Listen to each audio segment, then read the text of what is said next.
ప్రజలపక్షం మెనెంట్ news కి స్వాగతం. ముందుగా హెడ్లైన్స్.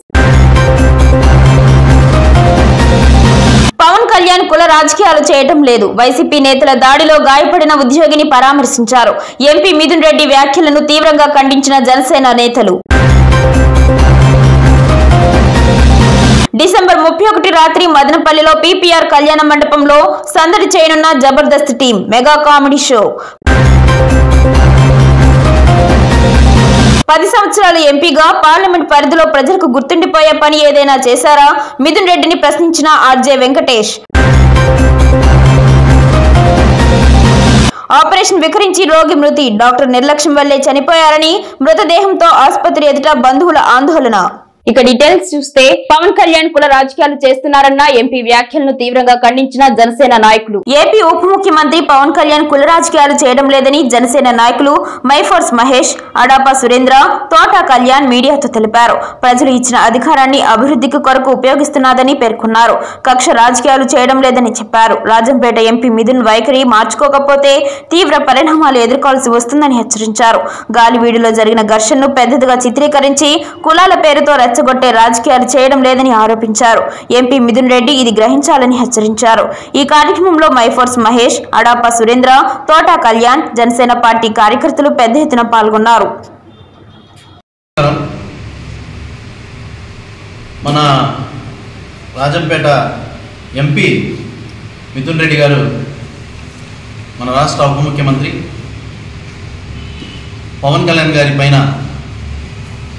మొన్న ఏదైతే ఎంపీడీఓని వైసీపీ నాయకులు ఆఫీస్లోకి వెళ్ళి విధి నిర్వహణ ఉన్న ప్రభుత్వ ఉద్యోగుల్ని ఎంత దారుణంగా కొట్టినారో, దాన్ని అసలు దాగలేదు, మేము గాంధీ తాత బిడ్డలం అని చెప్పినట్టు సాక్షాత్తు ఉప ముఖ్యమంత్రిని చంపడానికి ప్రయత్నించిన వీళ్ళు సమాజంలో దొంగతనాన్ని, డోలతనాన్ని, ఎర్రచందనాలను కానీ ఒక ఇల్లీగల్ పనులన్నింటి సమాజాన్ని పైన వృద్ధి, రౌడీజాన్ని, దొంగతనాన్ని పెంచి పోషించిన వీళ్ళు పవన్ కళ్యాణ్ గారి పైన మాట్లాడడం అనేది దీన్ని ఎలా చూడాలో కూడా మాకైతే అర్థం అవ్వట్లేదు. ఆయన ఏం మాట్లాడుతున్నాడు, ఏదో కులాలు తీసుకుని వచ్చి మాట్లాడు. కులాల పైన రాజకీయాలు చేసేది మీరు, శవాల పైన బేరాలు వేసుకునేది మీరు. శవ రాజకీయాలు, కుల రాజకీయాలు పేటెంట్ వైఎస్ రాజశేఖర రెడ్డి కానీ, వైఎస్ఆర్సీపీ కానీ, వైఎస్ఆర్సీపీ నాయకులుగా మీరు కానీ. పవన్ కళ్యాణ్ గారు ఈ భారతదేశ రాజకీయ చరిత్రలో కులాలను కలిపి కులాలను సంఘటితం చేసే రాజకీయం చేయాలనే సిద్ధాంతంతో పార్టీ పెట్టిన వ్యక్తి, గత ఎన్నికల్లో అది చేసి చూపించిన వ్యక్తి. అలాంటి వ్యక్తి పైన మిథున్ రెడ్డి గారు మీ మనసు సాక్షి కూడా తెలుసు. ఎందుకంటే మీ నాన్నగారు కూడా గత ప్రభుత్వంలో ముఖ్యమంత్రి గారి కంటే చాలా పవర్ఫుల్ పొజిషన్లో ఉన్నారు. మీ నాన్నగారు కానీ మీరు కానీ పంచాయతీరాజ్ శాఖ మంత్రిగా కూడా మీ నాన్న ఉన్నారు. ఒకటే ఒకటి ఆలోచించుకోండి, ఆయన పనితీరు, మీ పనితీరు, లేదా మీ ముఖ్యమంత్రి పనితీరు. భారతదేశ చరిత్రలో ఏ ముఖ్యమంత్రి అయినా, ఏ ఉప ముఖ్యమంత్రి అయినా ఇంత తక్కువ టైంలో మాటలు చెప్పడం కాదు, చేతల్లో చూపించినాడా? 11,000 సిసి రోడ్లు వేసినారు పవన్ కళ్యాణ్ గారు 50 రోజుల్లో. మన్యం జిల్లాలో ఎవరైనా కానీ రాజకీయాలు పర్యటించకే బాధపడతారు. అట్లాంటి అసలు గూగుల్ మ్యాప్స్ లేని ఊర్లకి రోడ్లు వేస్తున్నారు పవన్ కళ్యాణ్ గారు. పంచాయతీరాజ్ శాఖలో వాళ్ళ అధికారులు ఎంతోమంది చెప్తున్నారు అవినీతి లేకుండా జరగడం స్వతంత్రం వచ్చిన ఇదే ఫస్ట్ టైం అనేది. అంత మంచి పాలన అందిస్తున్న పవన్ కళ్యాణ్ నాయకుడు సుదర్శన్ రెడ్డి దాడి చేయడం జరిగింది, మీ అందరికీ తెలుసు. ఆ సంఘటన జరిగిన తర్వాత ఏపీ డిప్యూటీ సీఎం గారు పవన్ కళ్యాణ్ గారు నేరుగా సంఘటన స్థానానికి వచ్చి అది పరిశీలించి బాధితుడిని పరామర్శించి మేము అండగా ఉంటాం ప్రభుత్వ ఉద్యోగులకైనా ప్రజలకైనా అనేసి ఒక భరోసా నింపడానికి వచ్చి భరోసా ఇవ్వడం జరిగింది. ఇదంతా మీకు తెలుసు. నిన్న ఎంపీ మిథున్ రెడ్డి గారు ప్రెస్ మీట్ పెట్టి పవన్ కళ్యాణ్ గారి పైన మీరు కుల రాజకీయాలు చేస్తున్నారనేసి సంబోధించడం సరికాదు. ఎందుకంటే సుదర్శన్ రెడ్డి గారు మీరు ఒక సామాజిక వర్గం, మీరు కుల రాజకీయాలు చేయడానికి వచ్చారు. ఎందుకంటే మీ సామాజిక వర్గం పైన మీ నాయకుడిని కాపాడుకోవాలనేసి మీరు ప్రెస్ మీట్ పెట్టి ప్రజలకు తెలియజేస్తున్నారు. మేము ప్రెస్ మీట్ పెట్టి మీకు తెలియజేసేది ఏంటంటే సుదర్శన్ రెడ్డి గారి చరిత్ర మీరు ఒకసారి తెలుసుకుంటే మన ఎన్పీకుంట మండలం సోలార్ ఎన్టీపీసీ సోలార్ అనేసి ఒక సంస్థ మనకు ఉండాలి. అక్కడ సుదర్శన్ రెడ్డి గారు అప్పుడు వాళ్ళు భయభ్రాంతులు గురి చేసి ఆ కంపెనీల ద్వారా ముడుపులు తీసుకున్నారు. ఆయన అవినీతి గాలివీడి మండలం ఎన్పీకుంట మండలం అందరికీ తెలుసు. అలాంటి వ్యక్తిని మీరు వెనకేసుకొని రావడం సరికాదు. చాలా హాస్యాస్పదంగా ఉంది అలాంటి వ్యక్తులు మీరు వెనకేసుకొని రావడం. అంతేకాకుండా వాళ్ళ అమ్మగారు ఎంపీపీ అయితే అతనికి ఏం పని ఉంటుంది ఆఫీస్కి? అతను దౌర్జన్యంగా జవహర్ ముందుగా పాత్రికేయ మిత్రులందరికీ హృదయపూర్వక నమస్కారాలు తెలియజేస్తున్నాం. మదనపల్లి నియోజకవర్గం నుండి మేము జవహర్ బాబు గారి మీద గాలివీడులో జరిగిన దాడిని తీవ్రంగా ఖండిస్తూ కేవలం వారొక్కరి మీదే కాదు, రాష్ట్రంలో కానీ ఎక్కడైనా సరే ఉద్యోగస్తుల మీద దాడి చేయడానికి, అది మా పార్టీ వాళ్ళు కావచ్చు, ఇతర పార్టీ వాళ్ళు కావచ్చు, ఎవరైనా సరే వాళ్ళు విధి నిర్వహణలో ఉన్నప్పుడు వాళ్ళకంటూ కొన్ని పరిమితాలు ఉంటాయి. వాటిని దాటి వాళ్ళు ప్రవర్తించడానికి ఉండదు. ఈ దాడిని తీవ్రంగా ఖండిస్తున్నాం, అది ఎవరైనా సరే. అదేవిధంగా పవన్ కళ్యాణ్ గారు కుల రాజకీయం చేయడానికో శవ రాజకీయాలు చేయడానికో గాలివీడికి రాలేదు. కేవలం ఒక ఉద్యోగికి మేము ఉన్నాం భరోసాగా, మీ పనిని మీరు సజావుగా చేసుకోండి, మిమ్మల్ని ఎవరు ఇబ్బంది పెట్టలేరు అనే భరోసాను కల్పించడానికి అక్కడికి రావడం జరిగిందే తప్ప సుదర్శన్ రెడ్డి గారికి పవన్ కళ్యాణ్ గారికి ఆస్తి తగాదాలు కానీ గొడవలు కానీ ఏం లేవు. ప్రత్యేకంగా ఈ సుదర్శన్ రెడ్డి అనే వ్యక్తి ఎవరో కూడా మాకు ఎవరికి తెలియదు. అదేవిధంగా మిథున్ రెడ్డి గారు వాస్తవాలు తెలుసుకొని మాట్లాడాలా. పవన్ కళ్యాణ్ గారు కుల రాజకీయాలు చేయడానికి వచ్చినారు అంటున్నారు. ఏం సార్, మీరు గత 10 ఏళ్ళుగా అదే మాట అంటానే ఉన్నారు. ప్రజలు అవన్నీ దాటుకొని కూటమి ప్రభుత్వానికి 164 స్థానాలను ఇచ్చినారు. అంటే ప్రతి కులము, ప్రతి వర్గము, ప్రతి మతం నిలబడితే ఈరోజు కూటమి ప్రభుత్వానికి అన్ని సీట్లు వచ్చినాయి. మీరు అది తెలుసుకోండి. కులాలు, 3 పెళ్ళిళ్ళు అనే మాటలు మానేసి ప్రజలకు ఏదైనా చేసే దాని మీద దృష్టి సారించాలని మీకు సవినయంగా తెలియజేస్తున్నాం మదనపల్లి నియోజకవర్గం తరఫున. అలాగే మీరు ఏదైనా పని చేయాలనే ఉద్దేశం ఉంటే మా పాత్రికేయ సోదరులకి మదనపల్లి నియోజకవర్గంలో మీరు 10 ఏళ్ళ ముందు నుంచి మాటిస్తున్నట్టున్నారు. వాళ్ళకు ప్రత్యేకంగా స్థలాలని మీకు కేటాయిస్తామని పాత్రికేయ సోదరులకి ఇంతవరకు కేటాయించలేదు. అలాంటి వాటి మీద ఏదైనా దృష్టి పెట్టండి, లేదా మేము కేటాయిస్తాం చూడండి తప్పకుండా ఈ 5 ఏళ్ళ లోపల. అదేవిధంగా కూటమి ప్రభుత్వంలో చంద్రబాబు నాయుడు గారి దగ్గర నుంచి పవన్ కళ్యాణ్ గారి దగ్గర నుంచి డిప్యూటీ సీఎం పవన్ కళ్యాణ్ వైసీపీ నాయకుల దాడిలో తీవ్రంగా గాయపడిన ఎంపీడీఓను పరామర్శిస్తే నీకు కుల రాజకీయం కనిపిస్తుందా? అధికారులపై దాడులను ఎంపీగా సమర్థిస్తారా? కనీసం మీ పాలనలో చిప్పిలి సమ్మర్ స్టోరేజ్ ట్యాంక్ మరవలు పూర్తి చేయలేకపోయారు. బీటీ కాలేజ్ యూనివర్సిటీ జీవో ఇస్తే చాలా. నీ రాజంపేట పార్లమెంట్ సభ్యులు మిథున్ రెడ్డి మాట్లాడడాన్ని తెలుగుదేశం పార్టీ రాజంపేట పార్లమెంట్ అధికార ప్రతినిధి ఆర్జే వెంకటేష్ తీవ్రంగా ఖండించారు. అభివృద్ధి, సంక్షేమం కూటమి ప్రభుత్వంతోనే సాధ్యం స్పష్టం చేశారు. తెలుగుదేశం పార్టీ కుల రాజకీయాలు చేస్తుందని పవన్ కళ్యాణ్ గారు ముఖ్యంగా గాలివీడికి వచ్చి కుల రాజకీయాలు చేస్తారని చెప్పి ఆయన విమర్శించాడు. నిజానికి పవన్ కళ్యాణ్ గారు డిప్యూటీ సీఎంగా ఎంతో ఉన్నతంగా ఒక సమస్య మీద స్పందించి వెంటనే ఒక దళితుడైన ఎంపీడీఓ గారి మీద జరిగిన దాడిని ఖండిస్తూ ఆయన పర్యటన చేసి ఉద్యోగస్తుల్లో నైతిక స్థైర్యాన్ని నింపాడు. అటువంటి సంఘటనను మీరు సమర్థిస్తున్నారా అని చెప్పి మేము మిథున్ రెడ్డి గారిని ప్రశ్నిస్తున్నాం. మిథున్ రెడ్డి గారు ఇంకా చెప్పారు, అభివృద్ధి జరగలేదు, మేము బీటీ కాలేజీకి 200 కోట్లు శాంక్షన్ చేస్తే యూనివర్సిటీ కాలేజ్ అని చెప్పారు. మీరు ఈ 200 కోట్లు ఏమి శాంక్షన్ చేయలేదు, కేవలం జీవో ఇప్పించారు. జీవో ఇప్పించినంతనే ఆ స్థలము 11 ఎకరాల స్థలం మీరు జీవో ఇప్పించేస్తానే యూనివర్సిటీకి కావాల్సినటువంటి వసతులు అందులో సమకూరుతాయా లేదా అని చెప్పి విఘ్నులు ఆలోచించాల్సిందిగా నేను కోరుతా ఉన్నా. అంతేకాదు 10 సంవత్సరాలు మీరు ఎంపీగా ఉన్నారు.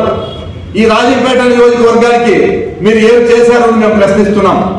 గతంలో ఎంపీ సాయి ప్రతాప్ గారు ఉండగా Kadapa, Bengaluru via Madanapalle railway line ఎంతో ఆయన కృషి చేసి పెళ్లిమరి దాకా లైన్ కూడా వేశాడు. మరి అటువంటి ఇంపార్టెంట్ అయినటువంటి రైల్వే లైన్ ను కడప నుండి పులివెందుల మీదుగా బెంగళూరు మారుస్తుంటే మీరు ఏం చేస్తున్నారని చెప్పి మిథున్ రెడ్డి గారిని ప్రశ్నిస్తున్నాం. తర్వాత వాటర్ గ్రిడ్ గురించి గొప్పగా చెప్పారు.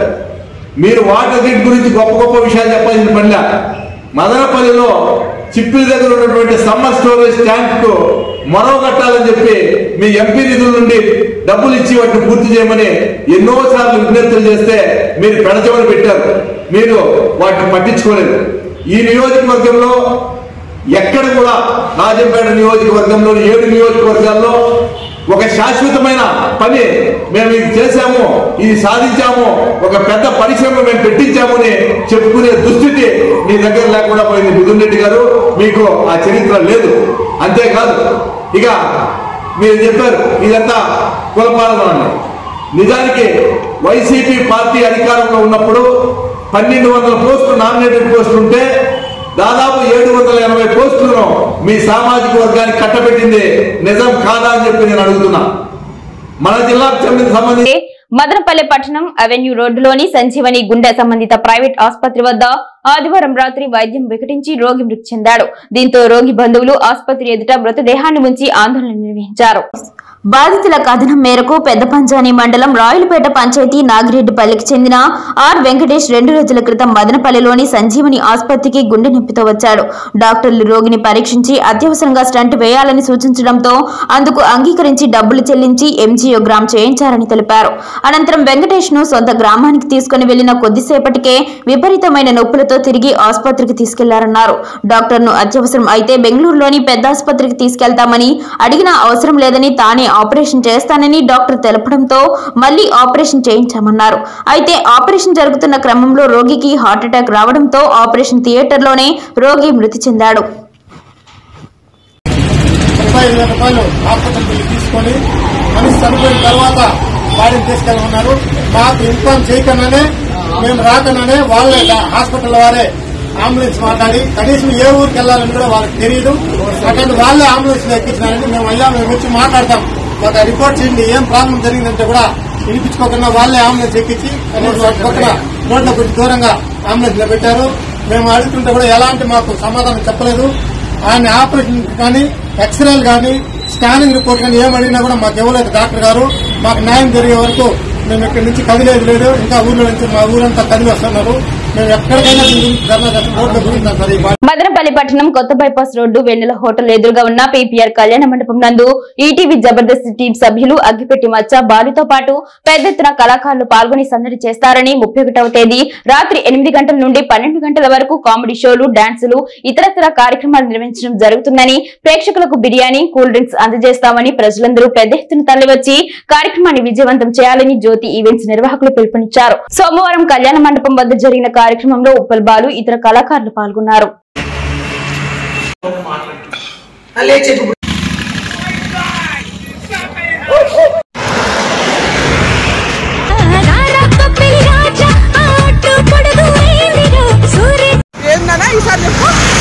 మదనపల్లి పట్టణ పుర ప్రజలందరికీ మా జ్యోతి ఈవెంట్స్ వారి తరఫున స్వాగతం, సుస్వాగతం మరియు నూతన సంవత్సర శుభాకాంక్షలు.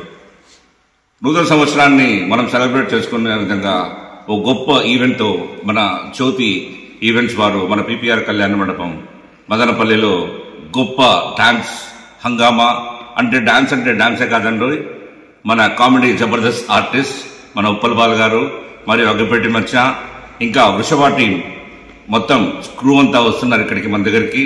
వారి హీరోయిన్స్ కానీ ఇతర మా వేరే యాక్టర్స్ కానీ వారందరూ వస్తున్నారు ఇక్కడికి మనకు. ఆ రోజు అంటే ఎప్పుడు వస్తున్నారు మీరు అడగచ్చు. అదే అండి, మన 31st సాయంత్రం 7 గంటల నుంచి 12 గంటల వరకు ఇక్కడ జరిగేటువంటి నూతన సంవత్సరం యొక్క బ్యాష్ లో మీరందరూ పాల్గొనాలి. ఇది కంప్లీట్ గా ఫ్యామిలీ ఓరియంటెడ్ ప్రోగ్రామ్ అండి. కంప్లీట్ మీకు 4 hours ఎంటర్టైన్మెంట్ ఇస్తారు. చాలా మంచి ఈవెంట్. మొట్టమొదటిగా మన జ్యోతి గారు ఇక్కడికి మదనపల్లి తీసుకొచ్చారు, మన జ్యోతి ఈవెంట్ ప్రొప్రైటర్ గారు. అదేవిధంగా మీరు 99 రూపీస్ ఇచ్చి ఒక టికెట్ కొన్నట్లయితే మీకు వెజ్ తినే వాళ్ళకి వెజ్ బిర్యానీ, నాన్ వెజ్ తినే వాళ్ళకి నాన్ వెజ్ బిర్యానీ మరియు ఒక మాక్టైల్ కూడా మీకు ఇవ్వడం జరుగుతుంది. మరియు న్యూ ఇయర్ కేక్ కటింగ్ ఉంటుంది, 5 వర్క్స్ ఉంటుంది. ఫుల్ ఫ్లెడ్జ్డ్ ఎంటర్టైన్మెంట్ ఇస్తున్నారండి మీకోసం మన జ్యోతి ఈవెంట్స్ వారు. కాబట్టి స్వాగతం, సుస్వాగతం మీ అందరికీ. అందరూ కలిపి ఎంజాయ్ చేద్దాం. Please welcome. నమస్తే, నేను మీ ఉప్పల్ బాల్ అండి. మదనపల్లి గ్రామ ప్రజలకు తెలియజేయడం ఏమనగా ప్రతి ఒక్కరికి పేరు పేరున ధన్యవాదాలు. ఏం లేదండి, మన మదనపల్లిలో మీ అందరికి తెలిసే ఉంటుంది పీపీఆర్ కొత్తగా ఏసీ ఫంక్షన్లు కట్టారు కదా. అక్కడ ఏంటంటే ఇప్పటివరకు మన మదనపల్లిలో 31st అనేది ఎవరు చేయలేదు ఇప్పటి వరకు. ఎందుకంటే ఎక్కడికెక్కడికో వెళ్తారు, 31st ఎన్నో చేసుకుని ఉంటారు. కానీ మన 31st మన లైఫ్ లో అసలు మన మదనపల్లిలో గ్రాండ్ గా జ్యోతి ఈవెంట్ తరపు నుంచి కొత్తగా డిఫరెంట్ యాంగిల్లో చేయబోతుంది. ఎలా అంటే దిస్ ఈజ్ అండ్ అగ్గిపెట్టి మచ్చ, ఉప్పల్ బాల్, జబర్దస్త్ డి వాళ్ళు అండ్ పెద్ద పెద్ద ఆర్టిస్టులు, మూవీస్ చేసే వాళ్ళు చాలా మంది వస్తున్నారు అన్నట్లు. మినిమం ఒక 18 మందిని పిలిపిస్తుంది. స్పెషల్ ఏంటంటే ఈ ఫంక్షన్ హాల్ ఎందుకు ఉందంటే పెద్దగా ఉంది, కొత్తగా ఉంది, ఏసీ వచ్చే వాళ్ళకి ప్రతి ఒక్కటి కంఫర్ట్ గా ఫుడ్ కానీ వాటర్ కానీ వచ్చిన ప్రతి ఒక్కరికి ఇబ్బంది కాకుండా ఒక 60 మంది డాన్సర్లను పెట్టేసి చాలా గ్రాండ్ గా చేసుకోవాలి.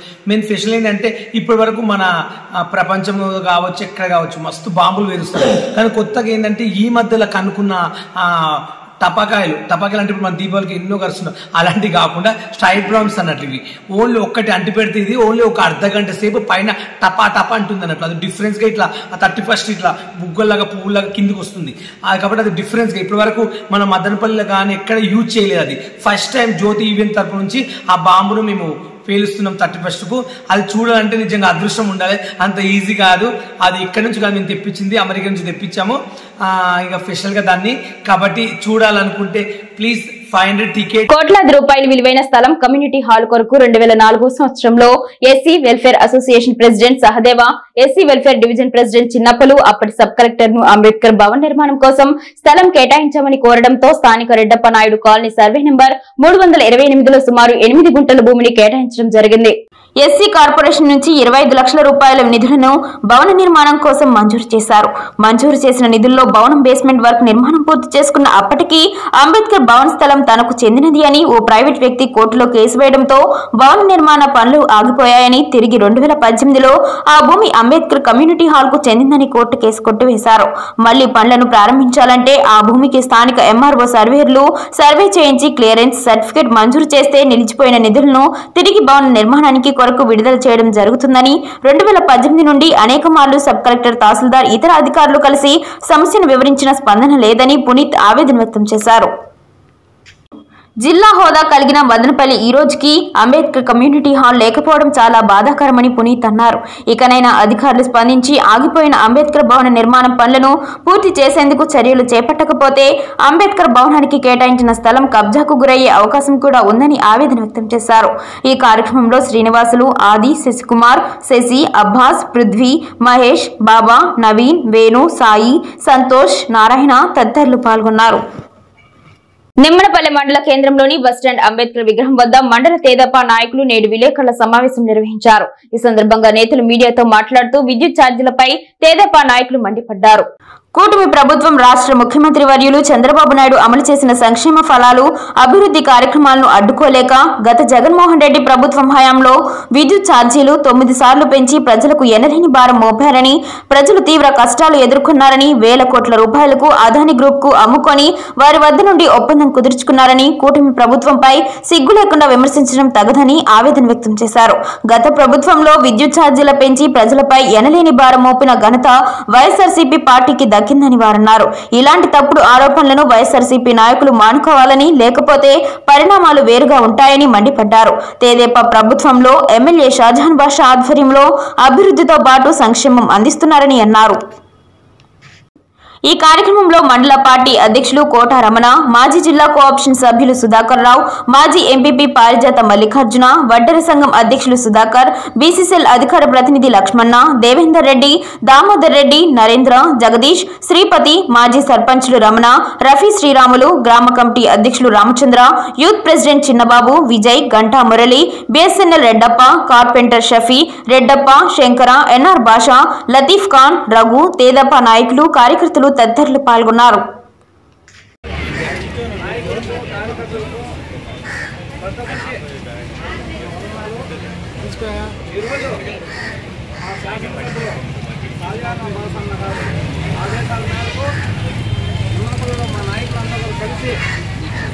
చంద్రబాబు నాయుడు గారు, మా లోకేష్ గారు, గౌరవ్ గారు ఈ అభివృద్ధి బాగా చేస్తామండి.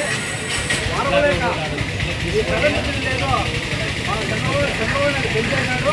మేమైతే బాగా మంచిగా చేసాము, బాగా మంచి చేసామని చెప్పుకున్నాం.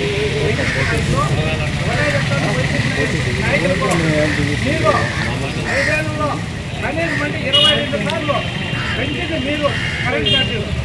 ఈరోజు చంద్రబాబు నాయుడు పెంచింది కానీ పరిస్థితి ఉంటే ఈరోజు రాజ్యాలపై ఏదో మాట్లాడి అవన్నీ సహించలేదు. చెప్పాల్సిందిగా నేను చెప్తాను. మీరు ఎన్నిసార్లు పెంచారో అది చెప్పండి. చెప్పి లేనిపోయిన ఆహ్వానాలన్నీ చెప్పి పార్టీకి సర్టిఫికేట్ పెట్టే కాబట్టి జాగ్రత్త ఉండండి. మీరే పెంచి మానందానికి ముందు చేస్తున్నారు. నేను ఖండిస్తాను. ఖచ్చితంగా మా చంద్రబాబు నాయుడు అభివృద్ధిలో బాగా పొరుగు నిలుస్తుంటే ఆ వరవేతనం చేస్తాను కాబట్టి ఖచ్చితంగా మా మండల తరఫున నేను ఖండిస్తానని కోరుకుంటున్నాను. మండలంలో నలుమూల నుంచి వచ్చిన ప్రజలకు మాజీలకు పెద్దలకు చిన్నలకు అందరికీ నమస్కారాలు. ముఖ్యంగా ఈరోజు మేము ఈ ప్రెస్ మీట్ పెట్టిన కారణం ఏమంటే 2014 నుంచి 19 వరకు అంతకుముందు గవర్నమెంట్ 9 గంటల కరెంట్ ఉంటేనే ఇళ్ళలో కరెంటు బల్బులు వెలిగేటివి. అలాంటి దాన్ని 2014లో చంద్రబాబు ముఖ్యమంత్రి అయిన తర్వాత ఇళ్లకు 24 అవర్స్ కరెంట్ ఇచ్చిన ఘనత చంద్రబాబు నాయుడు గారు.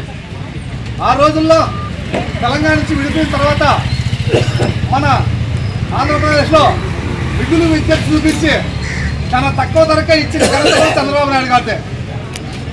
2019 తర్వాత జగన్మోహన్ రెడ్డి గారు ముఖ్యమంత్రి అయిన తర్వాత పెద్ద పెద్ద కంపెనీ జగన్మోహన్ రెడ్డి వ్యక్తి కరెంట్ ఛార్జీ మీద ఇప్పుడు అబండాలు వేయడము చాలా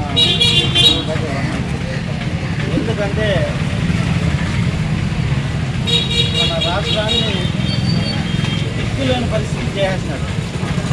ఈరోజు ఏదో ఊరికేనే కరెంట్ ఛార్జీ పెట్టేసినాడు, విజయ్ అన్నాడు అంటే ఎందుకంటే అంటే ఇప్పుడు ఏ ఊరు పోయినా సిసి రోడ్లు కానీ అసలు 5 సంవత్సరాలు ఎక్కడా కానీ ఒక్క రవ్వ కార్ రోడ్లు లేకుండా ఇప్పుడు చంద్రబాబు నాయుడు గారు వస్తానే ఇప్పుడు రోడ్లన్నీ కూడా కుంటలన్నీ పూడుతున్నారు. మరి నిమ్మనపల్లి మదనపల్లి రోడ్డు కూడా దగ్గరలో జనాలు కూడా తెస్తారని తెలుసుకొని ఇవన్నీ లేనిపోని అబద్ధాలు చేసి చంద్రబాబు నాయుడిని బీట్ చేయాలని చూస్తున్నారు. అది ఎవరు మేము సహించమని గట్టిగా తెలియజేస్తూ ఈ అవకాశం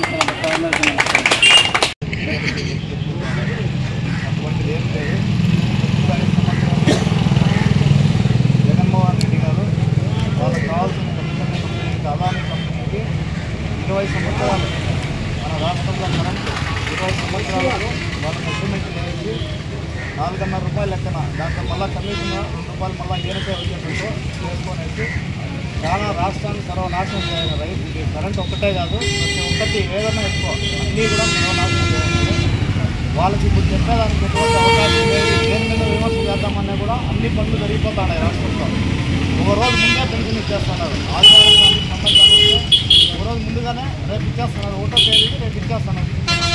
ముందుగా తొందరగా జరిగి టీడీపీ ప్రభుత్వానికి కూటమి ప్రభుత్వానికి మంచి పేరు వస్తుంది. వాళ్ళు ఈ విధంగా అవాకులు జవాకులు పార్టీ మీద వెళ్తున్నారు తప్ప వాళ్ళకి ఎటువంటి ప్రజల్లోకి పోయేదానికి ఎటువంటి ముఖం లేదు. వాళ్ళకి పోయే ఆస్కారము లేదు. అమిత్ షాను కేంద్ర మంత్రివర్గం నుండి బర్తరఫ్ చేయాలని సిపిఎం జిల్లా కార్యదర్శి పి శ్రీనివాసులు డిమాండ్ చేశారు. రాజ్యాంగ రూపకర్త డాక్టర్ బిఆర్ అంబేద్కర్ పై రాజ్యసభలో అవమానకరమైన అప్రతిష్టాకరమైన వ్యాఖ్యలు చేసిన కేంద్ర హోంమంత్రి అమిత్ షా రాజీనామా చేయాలని కోరుతూ సోమవారం దేశవ్యాప్తంగా వామపక్ష పార్టీల నిరసనలో భాగంగా మదనపల్లి పట్టణం అంబేద్కర్ సర్కిల్ వద్ద వామపక్ష పార్టీల ఆధ్వర్యంలో జరిగిన నిరసన ధర్నా జరిగింది. ఈ కార్యక్రమాన్ని ఉద్దేశించి సిపిఎం జిల్లా కార్యదర్శి పి శ్రీనివాసులు మాట్లాడుతూ రాజ్యసభలో రాజ్యాంగ నిర్మాత డాక్టర్ బిఆర్ అంబేద్కర్ పై అవమానకరమైన వ్యాఖ్యలపై దేశవ్యాప్తంగా ఆగ్రహవేశాలు పెళ్లిబికిన నిరసనలు వెల్లువెత్తిన అమిత్ షా గాని ప్రధాని నరేంద్ర మోడీ గాని ఇందుకు బాధ్యత వహించడానికి కానీ దిద్దుబాటు చర్యలు చేపట్టేందుకు కానీ సిద్ధపడకపోవడం దారుణమని అన్నారు. కేంద్ర హోంమంత్రి అమిత్ షాకు రాజ్యాంగం మీద గాని అంబేద్కర్ మీద గాని గౌరవం లేదని, అందుకే అంబేద్కర్ పట్ల ఆయన అగౌరవంగా మాట్లాడారని అమిత్ షాను కేంద్ర మంత్రివర్గం నుంచి భర్తీ చేయాలని డిమాండ్ చేశారు. రాజ్యాంగబద్ధంగా లభించిన కేంద్ర హోంశాఖ మంత్రి పదవి నుంచి అమిత్ షా తప్పుకోవాలని హితవు పలికారు. సిపిఎం నాయకులు హరిశర్మ, నరసింహ, సిపిఐ నాయకులు రెడ్డి మాట్లాడుతూ ప్రధాని మోడీకి చిత్తశుద్ధి ఉంటే రాజ్యాంగ పితామహుడు అంబేద్కర్ పై అనుచిత వ్యాఖ్యలు చేసిన అమిత్ షాను శిక్షించవలసిన అవసరం లేదా అని ప్రశ్నించారు. రాజ్యాంగంపై అంబేద్కర్ పై మోడీకి గౌరవం ఉంటే అమిత్ షాను బర్తరఫ్ చేయాలన్నారు. అమిత్ షా ప్రధాని మోడీ దేశ సంపదను అంబానీ, అదానీలకు దోచిపెడుతున్నారని ఆరోపించారు. ఈ కార్యక్రమంలో సిపిఎం నాయకులు నాగరాజు, రాజబాబు, రమణ, ఆఫ్రీద్, లతీఫ్, సిపిఐ నాయకులు తిరుమల, దేవ, ఆటో యూనియన్ నాయకులు అంజాద్, ప్రసాద్, గంగులప్ప తదితరులు పాల్గొన్నారు. బీజేపీ పాలకులు ఈరోజు అంబేద్కర్ ను అవమానించేటటువంటి పద్ధతుల్లో వ్యవహరిస్తా ఉన్నారు. అంబేద్కర్ జపం ఒక చేస్తూనే పార్లమెంటు సాక్షిగా అంబేద్కర్ ఏమైనా దేవుడా, నాకు అంబేద్కర్ అని మాట్లాడుతున్నారు. మీరు దేవుణ్ణి కొలిస్తే స్వర్గానికి పోతారనేటటువంటి పద్ధతుల్లో మాట్లాడడం అంటేనే ఈ రోజు భారత రాజ్యాంగాన్ని, బాబాసాహెబ్ అంబేద్కర్ ని అవమానించినట్టుగా యావత్ భారతదేశం భావించింది. ఈ రోజు చాలా మందికి భారత ప్రజలకి కోటాను ఉన్నటువంటి దళితులకి, గిరిజనులకి, బహుజనులందరికీ కూడా ఈ రోజు దేవుడిగా ఉన్నటువంటి అంబేద్కర్ ని అవమానించినటువంటి అమిత్ షా వెంటనే రాజీనామా చేయాలి. ఈ రాజ్యాంగాన్ని ఉపయోగించుకొని అధికారంలో ఉన్నటువంటి అమిత్ షా దీన్ని కించపరుస్తూ మాట్లాడినటువంటి దాన్ని ఖండిస్తూ నరేంద్ర మోడీ వెంటనే బర్తరఫ్ చేయాలని చెప్పి వామపక్షాలుగా సిపిఎం అన్నమయ్య జిల్లా కమిటీ తరఫున డిమాండ్ చేస్తా ఉన్నాం. ఈ రోజు దేశవ్యాప్తంగా అన్ని వామపక్ష పార్టీలు ఈ నరేంద్ర మోడీ ప్రభుత్వానికి వ్యతిరేకంగా అమిత్ షా చేసినటువంటి మాటలకు వ్యతిరేకంగా ఈ రోజు ఈ నిరసన కార్యక్రమాలు చేస్తా ఉన్నారు. రాజ్యాంగాన్ని కాపాడుకునేటటువంటి కర్తవ్యంలో ప్రజలందరూ కూడా కలిసి రావాలి. ఈ బీజేపీ ఒకవైపున మతోన్మాదాన్ని రెచ్చగొడుతూ ఇంకొక వైపున ఈ రాజ్యాంగాన్ని ధ్వంసం చేయడానికి కుట్రలు చేస్తా ఉంది. ఈ రాజ్యాంగాన్ని కాపాడుకోవాలి. ఈ భారతదేశ సమగ్రతని కాపాడుకోవాల్సినటువంటి అవసరం మనందరి మీద ఉంది. అందుకనే ఈ రోజు ఈ నిరసన కార్యక్రమం చేస్తా ఉన్నాం. ప్రజలారా ఆలోచించండి. ఈ ద్వంద్వ స్వభావంతో భారతదేశాన్ని మత చిచ్చురేపెట్టి రాజ్యాంగాన్ని ధ్వంసం చేసి ఈ దేశాన్ని సమగ్రతని ధ్వంసం చేయాలనుకున్నటువంటి ఈ బీజేపీని బహిష్కరించాల్సినటువంటి అవసరం ఉంది. మతోన్మాద శక్తుల్ని బహిష్కరించాల్సినటువంటి అవసరం ఉంది. అందుకని అందరూ కూడా వామపక్షాలతో కలిసి రావాలని సిపిఎం తరఫున విజ్ఞప్తి చేస్తా ఉన్నాం. మదనపల్లి సమీపంలోని ప్రముఖ ఇంజనీరింగ్ విద్యా సంస్థ Madanapalle institute of technology and science engineering కళాశాలలో ఎంసీఏ విద్యార్థులకు పేరెంట్స్ మీట్ ను ఏర్పాటు చేశారు. ఈ కార్యక్రమానికి ముఖ్య అతిథిగా కళాశాల పూర్వ విద్యార్థి Samiullah Shah S senior assistant vice president Wells Fargo Bengaluru పాల్గొన్నారు. ఈ కార్యక్రమంలో ఆయన మాట్లాడుతూ ప్రస్తుతం విద్యార్థులు నూతన టెక్నాలజీ అయిన ఆర్టిఫిషియల్ ఇంటెలిజెన్స్, డేటా సైన్స్ మరియు బ్లాక్ చైన్ పై పట్టు సాధించాలని ఆయన అన్నారు. విద్యార్థుల పరీక్షలే కాకుండా వీటిపై పట్టు సాధించాలని ఆయన కోరారు. ప్రతి కంపెనీలో ప్రస్తుతం నూతన టెక్నాలజీలో ప్రాజెక్ట్ ఇంప్లిమెంటేషన్ జరుగుతున్నదని, విద్యార్థులు ముందుగా ఇంటర్వ్యూలలో అడిగే ప్రశ్నలపై పట్టు సాధించాలని ఆయన అన్నారు. మాస్టర్ ఆఫ్ కంప్యూటర్ అప్లికేషన్స్ విభాగం విద్యార్థులు, అధ్యాపకులు మరియు తల్లిదండ్రుల మధ్య బలమైన బంధాన్ని పెంపొందించడానికి ఈ తల్లిదండ్రుల సమావేశాన్ని నిర్వహించినట్లు కళాశాల వైస్ ప్రిన్సిపల్ డాక్టర్ కల్పన అన్నారు. ఈ కార్యక్రమం తమ కళాశాలలో తమ పిల్లల చదువు మరియు వృత్తికి సంబంధించి తల్లిదండ్రుల ఆకాంక్షలు మరియు ఆందోళనలు ప్రస్తావిస్తూ విద్య, సహా పాఠ్యాంశ మరియు పాఠ్యేతర కార్యకలాపాలపై సమగ్ర అవగాహనను అందించడం లక్ష్యంగా పెట్టుకుంది అని ఆమె అన్నారు. అధ్యాపకులు డిపార్ట్మెంట్ యొక్క బోధనా పద్ధతులు, ప్లేస్మెంట్ కార్యక్రమాలు, నైపుణ్యం అభివృద్ధి కార్యక్రమాలు మరియు విద్య మరియు వ్యక్తిగత వృద్ధిని మెరుగుపరచడానికి రూపొందించిన ఇతర విద్యార్థి కేంద్రీకృత కార్యకలాపాల గురించి తల్లిదండ్రులకు వివరించారు. విద్యార్థులకు వివిధ మెరిట్ స్కాలర్షిప్లు అందుబాటులో ఉన్నాయని, వాటిపై అవగాహన పెంచుకోవాలని ఆయన అన్నారు. విద్యార్థులకు పోషణ మరియు లక్ష్య ఆధారిత వాతావరణాన్ని కల్పించడంలో కళాశాలలోని అధ్యాపకులు మరియు యాజమాన్యం చేస్తున్న కృషికి తల్లిదండ్రులు తమ కృతజ్ఞతలు తెలిపారు. తమకు సమాచారం అందించి తమ వార్డు పురోగతిలో పాలుపంచుకునేందుకు ఎంసీఏ విభాగం వారు తీసుకున్న చురుకైన చర్యలను పలువురు అభినందించారు. ఈ కార్యక్రమంలో విభాగాధిపతి డాక్టర్ నవీన్ కుమార్, అధ్యాపకులు మరియు విద్యార్థులు పాల్గొన్నారు. అనుక్షణం ప్రజల పక్షం 95 న్యూస్ ఇంతటితో సమాప్తం. తిరిగి రేపటి బులెటిన్ లో మళ్ళీ కలుసుకుందాం. అంతవరకు సెలవు, నమస్కారం.